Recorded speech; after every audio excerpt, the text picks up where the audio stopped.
चाणक्य का संकल्प। यह उन दिनों की बात है जब भारत में विदेशी आक्रमण निरंतर बढ़ता जा रहा था।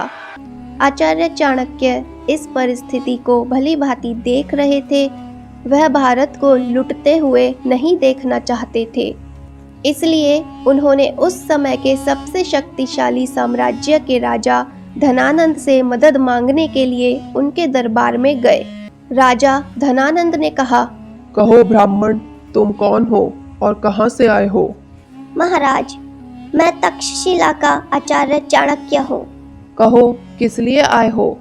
महाराज, यवन की सेना निरंतर आर्यव्रत की ओर बढ़ती आ रही है, जिसका उद्देश्य ठीक नहीं है।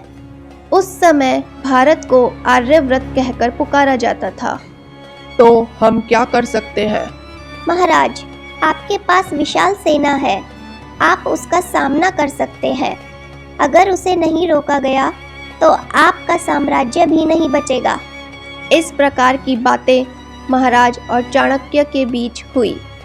धनानंद, जो एक अहंकारी राजा था, वो अपने अहंकार से बाहर नहीं निकला और आचार्य चाणक्य की भरे दरबार में सबके सामने बेइज्जती करते हुए उन्हें लात मारकर निष्कासित करने का आदेश दिया।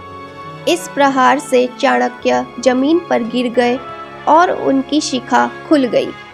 यह अपमान चाणक्य बर्दाश्त न कर सके और उसी खुली शिखा को दिखाते हुए उन्होंने भरी दरबार में संकल्प लिया, यह शिखा तब तक नहीं बांधूंगा जब तक मगध साम्राज्य की गद्दी पर कोई योग्य राजा ना बैठा दूं।